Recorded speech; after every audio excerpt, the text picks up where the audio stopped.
Hello guys! Halis wala kami mamaya guys.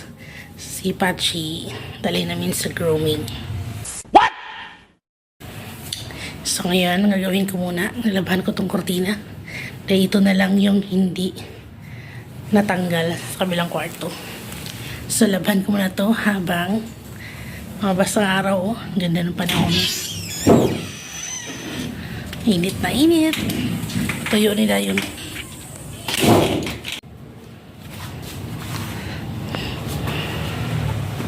Sampay ko siya dito. Kunin ko na yung planggana.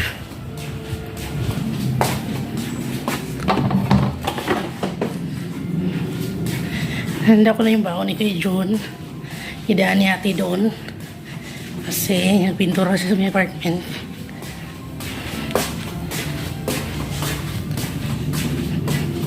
Maaga yun si Ashley yan uwi. Dalawang subject lang daw sila ngayon. Yung maaga yung out niya.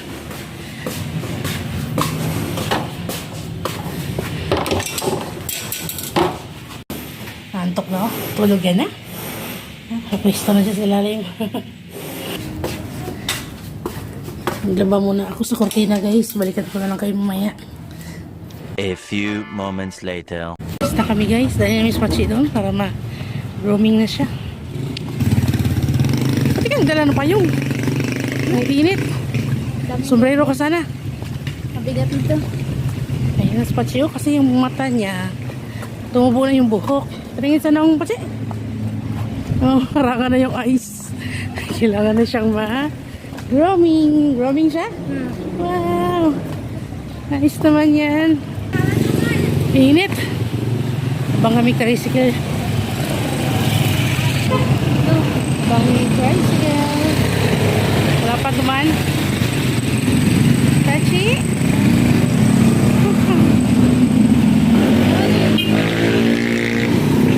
Tricycle na.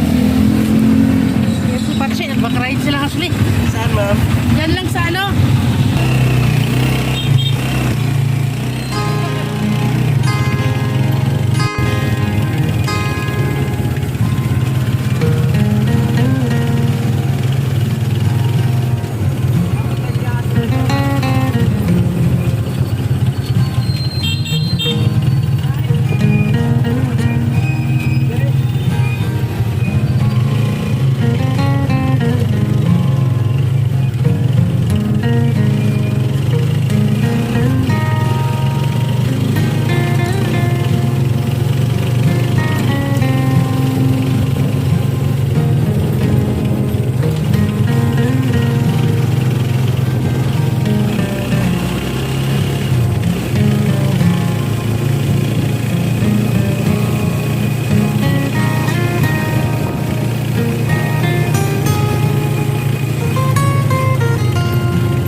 From nag-chill, gawang nag-uli to.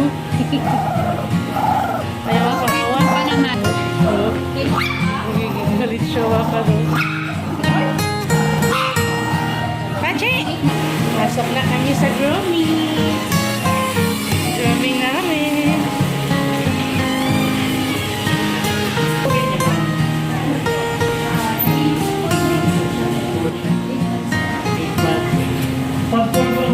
Yung gigil pa?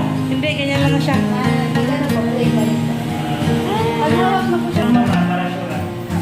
Ayan na si Pachi.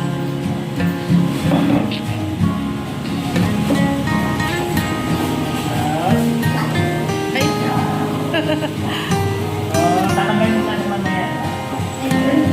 Ang ganyan yung cute naman yan. Ako na siya. Pachi? Ayaw niya i-touch siya. Good boy na siya. Oh. Pachi sa loob. Nauna na ako uwi sa kanila. Nauna na ako umuwi kay Ashley. Siya na pinantay ko doon kay Pachi. Nasabi ko naman nga anong gagawin. Kasi sa mata ni Pachi, ang bilis tumubo ng ang buhok. Ayun. Kumalma rin si Pachi.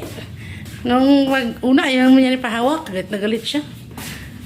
Nagigigil. Ayun, okay na naman. Kumalma rin. Wow, kainit.